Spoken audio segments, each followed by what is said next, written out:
श्री संत सद्गुरू बाळूमामा प्रसन्न. नमस्कार श्रोते हो, आज आपण श्रवण करत आहात श्री बाळूमामांचा संदेश. हा संदेश मनात देवाबद्दल भाव ठेवून पूर्ण ऐका. तुमच्या जीवनामध्ये आनंद आणि सुख येणार आहे. म्हणून बाळूमामांसाठी कमीत कमी 15 मिनटं हा व्हिडिओ पूर्ण बघा आणि चॅनलवर नवीन असाल तर चॅनलला सबस्क्राईब करून शेजारील बेल आयकॉन नक्की प्रेस करा, जेणेकरून येणारे असेच बाळूमामांचे संदेश आपल्याला सर्वात अगोदर भेटतील.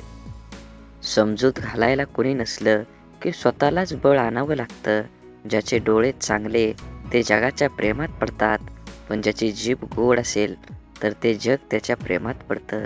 एक व्यक्ती म्हणून मोठं होताना कधीही माणूस म्हणून छोटं होऊ नका. लागलेली भूक, फाटलेला किस्सा, तुटलेलं मन आणि मिळालेली वागणूक आयुष्य जगण्याची कला शिकवते. रेल्वेचे रूळ हजारो किलोमीटर अंतर साथ साथ चालतात, पण ते जवळ मात्र कधीच येत नाहीत. याचप्रमाणे कोणी स्वतःचं अस्तित्व विसरल्याशिवाय त्याला दुसऱ्याची एकरूप होताच येत नाही, हेही तितकंच खरं. बाळूमामांचा संदेश पाहून दुर्लक्ष करू नका. हा संदेश खूप सकारात्मक आणि चांगल्या आयुष्याला वळण देणारा आहे. हा संदेश तुम्ही जर उघडला असेल तर शेवटपर्यंत नक्की ऐका, जेणेकरून बाळूमामांची कृपा तुमच्यावर आणि तुमच्या कुटुंबावर अखंड राहील आणि तुमच्या जीवनात एक असं वळण येईल की तुम्ही तुमच्या जीवनाचं आपूट पूर्ण आयुष्य बदलून टाकचाल. कारण चांगले विचार आणि चांगली संगत माणसाला नेहमीच यशाच्या शिखरावर नेऊन पोचवतं. असेच बाळूमामांचे संदेश आपल्यापर्यंत पोहोचण्यासाठी पहिल्यांदा व्हिडिओला लाईक करा.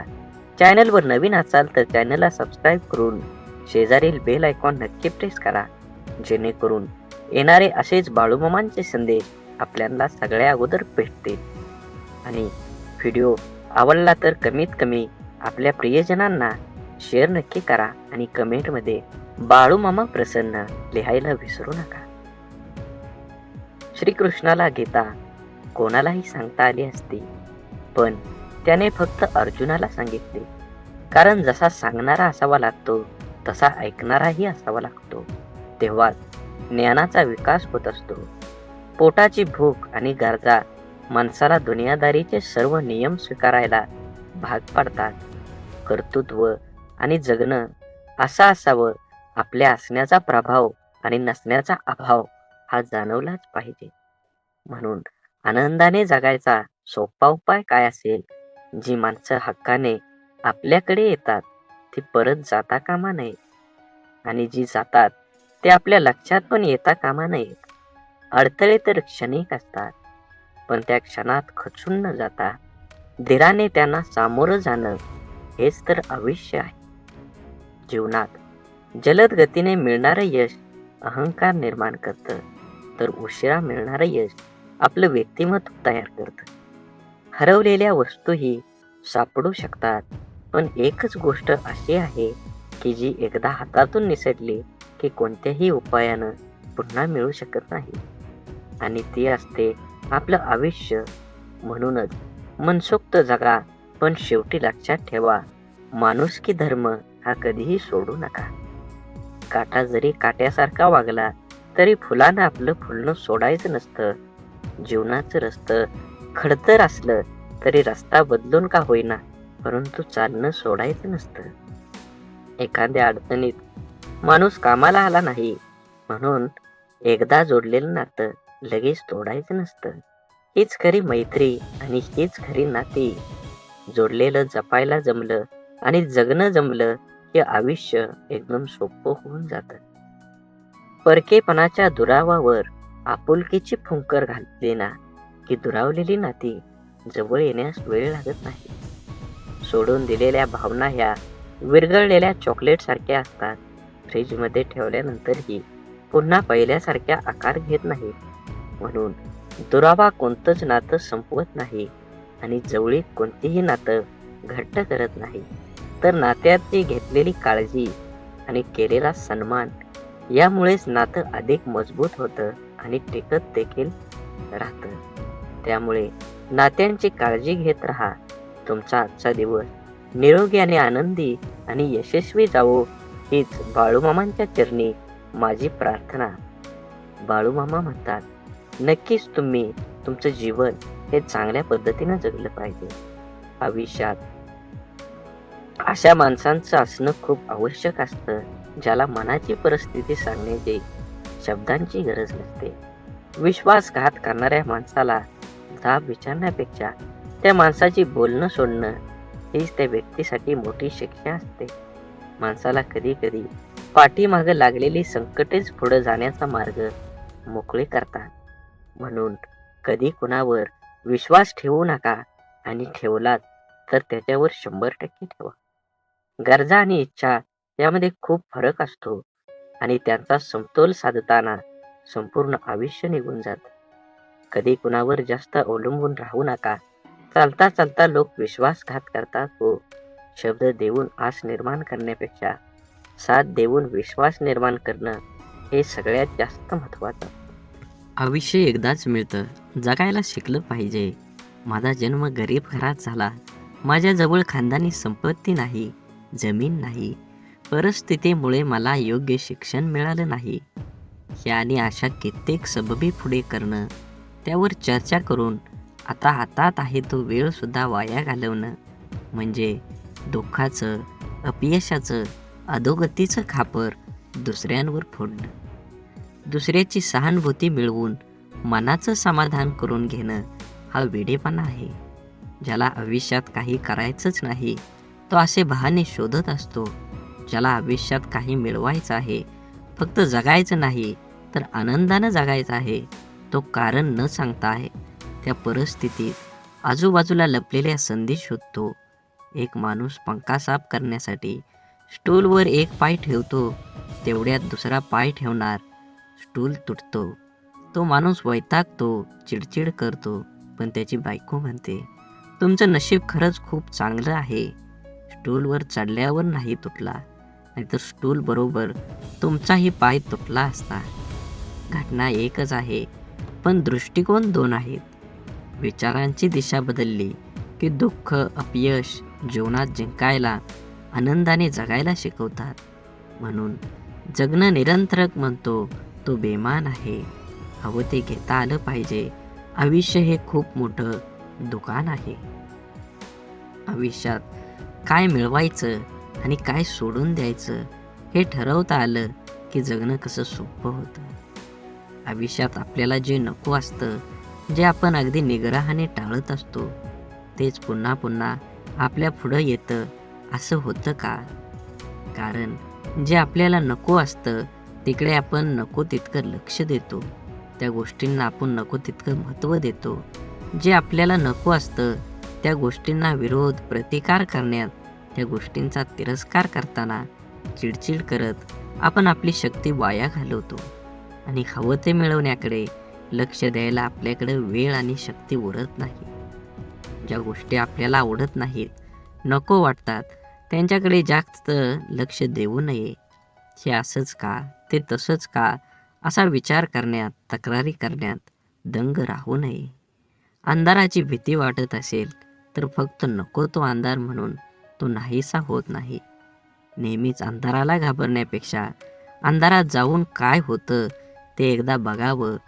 भीती, भय वाटलं तर ते सहन करावं, आणि एकदाच त्या भयातून मोकळं व्हावं. नसलेल्या भूतांची भीती कायम सोबत बाळगण्यापेक्षा मनावरच्या भीतीची भूत उतरवण्याचा प्रयत्न करावा. म्हणून दुःख, राग ठसठसणाऱ्या जखमेसारखे असतात. सकारात्मकतेने त्याचा पूर्ण निचरा केल्याशिवाय ते बरे होत नाहीत. आपल्या मनाविरुद्ध काही गोष्टी जेव्हा घडतात तेव्हा आपल्याला राग येतो, दुःख होतं. आपल्याला राग, आपला दुःख प्रत्येकजण आपल्या परीने पचवण्याचा, व्यक्त करण्याचा प्रयत्न करत असतो.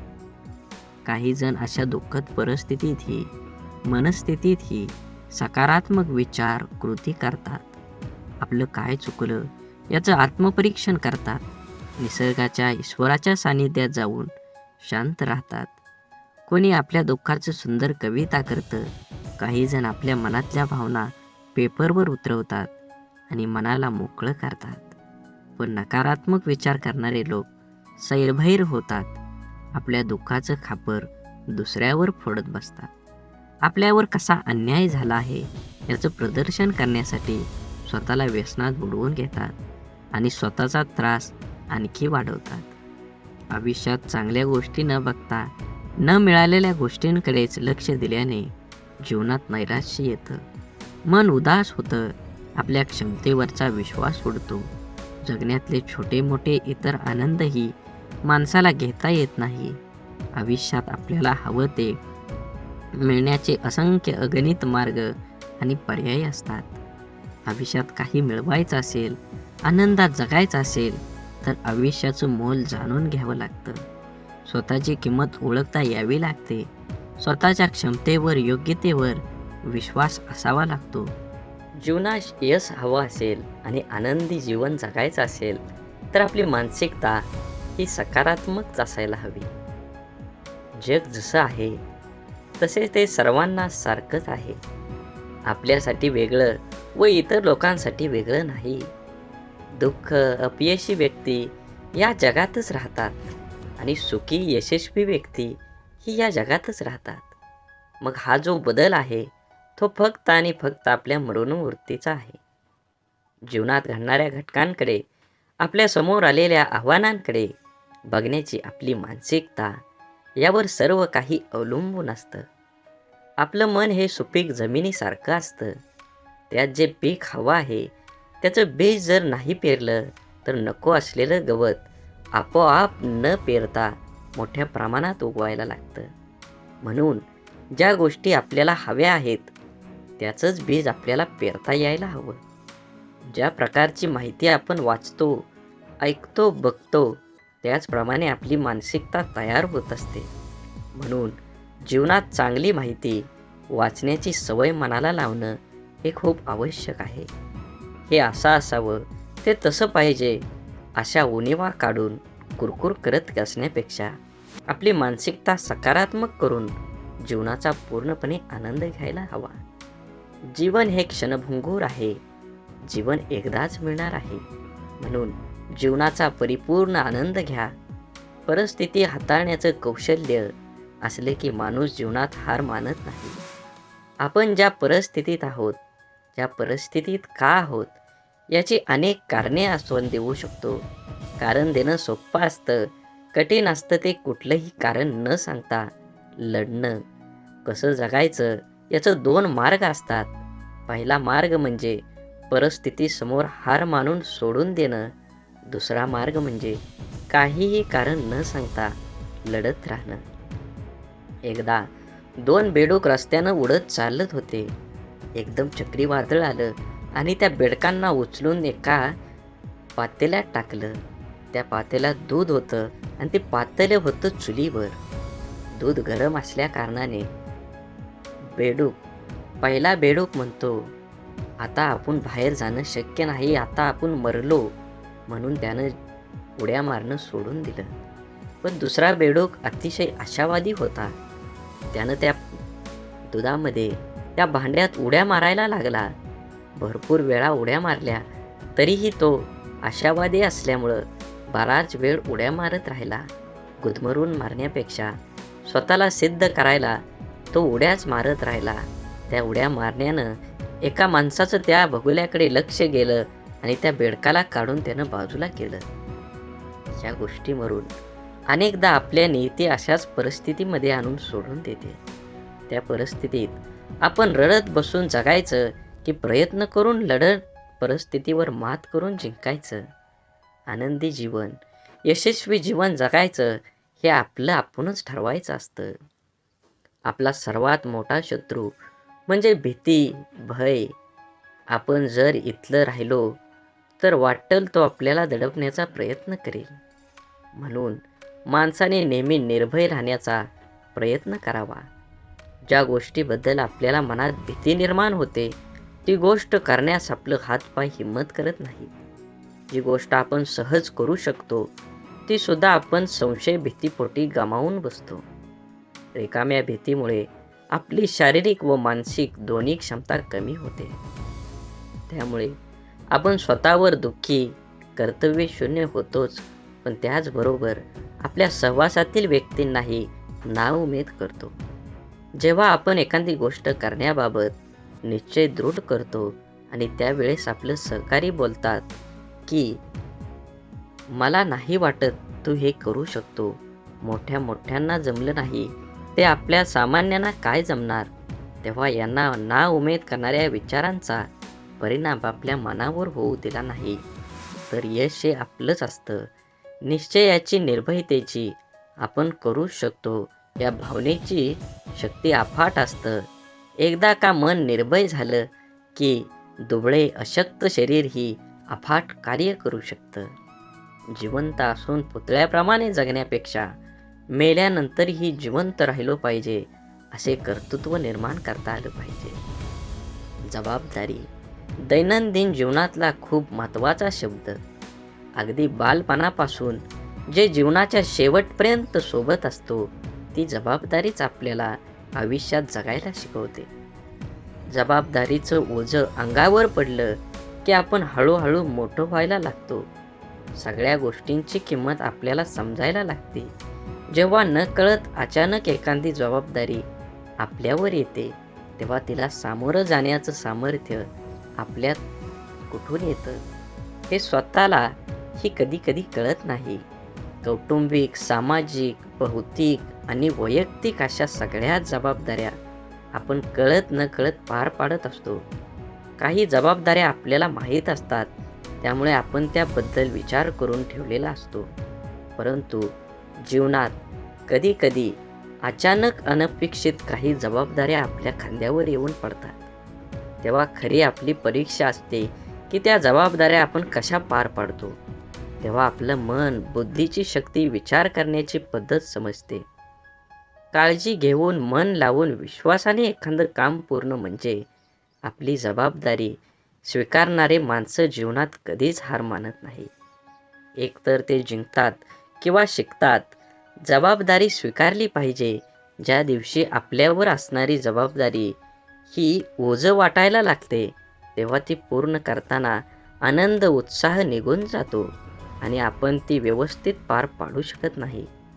जबाबदारीची जाणीव ही ठेवायची आणि जगायचं स्वतःसाठी, स्वतःच्या मनासाठी आणि स्वतःच्या माणसासाठी.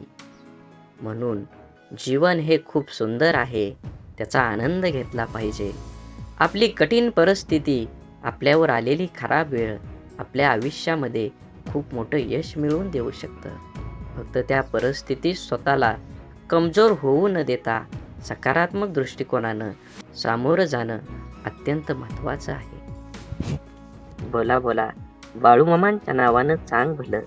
झाडे लावा, झाडे जगवा, माती वाचवा, पाणी वाचवा, सेव्ह अर्थ आणि मनात मामांबद्दल आणि देवाबद्दल भाव असेल तर नक्कीच चॅनलला सबस्क्राईब करून व्हिडिओला लाईक करा. व्हिडिओ जास्तीत जास्त प्रियजनांना शेअर करा आणि कमेंटमध्ये बाळूमामा प्रसन्न लिहायला विसरू नका. धन्यवाद.